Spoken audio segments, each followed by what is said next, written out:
सत्संग के जोत जला ले रे भाई, अंधियारा मन के मिट जाही। सत्संग के जोत जला ले रे भाई, जीवन नैया पार लगाही। हो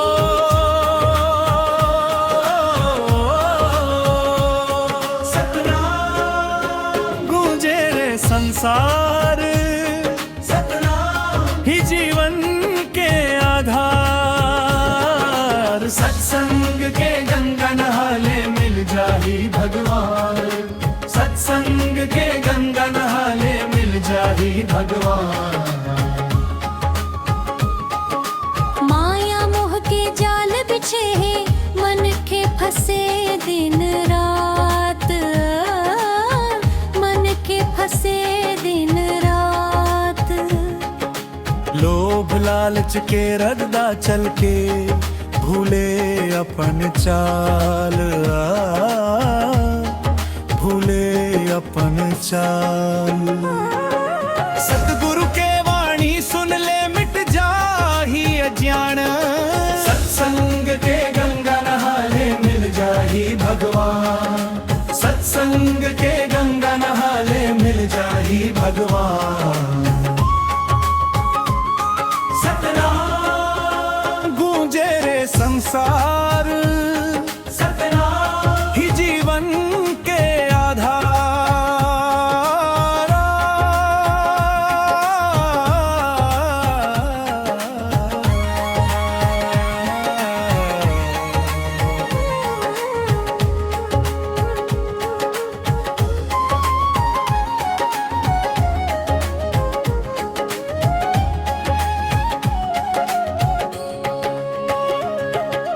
माँ बाप की सेवा कर ले, धरती के भगवान नाम।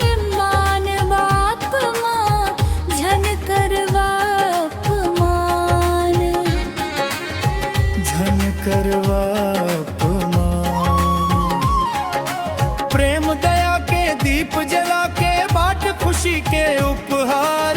सत्संग के रद्दा चलवे हो ही बेड़ा पार, रे भाई हो ही बेड़ा पार। गूंजे रे संसार, यही जीवन आधार। सत्संग के जोत जला ले रे भाई, अंधियारा मन के मिट जाही। सत्संग के जोत जला ले रे भाई, जीवन नैया पार लगाही। ओ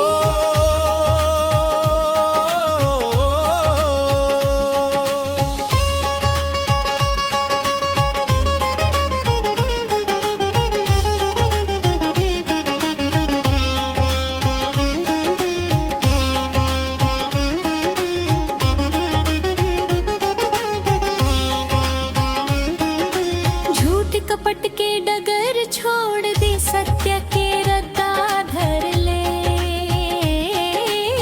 सत्य के रद्दा धर ले। एक दिन सब लजाना है, काबर घमंड करे।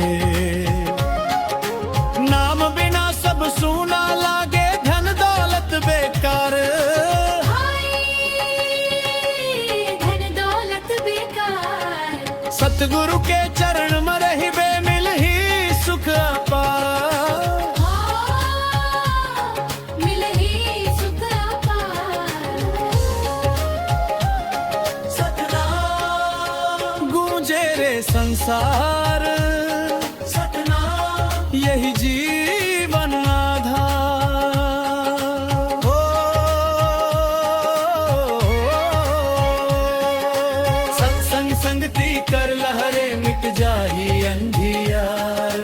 सतगुरु नाम के जोत ले हो ही बेड़ा पार। सत्संग संगति करे मिट जाही अंधियार। सतगुरु नाम के जोत ले हो ही बेड़ा पार।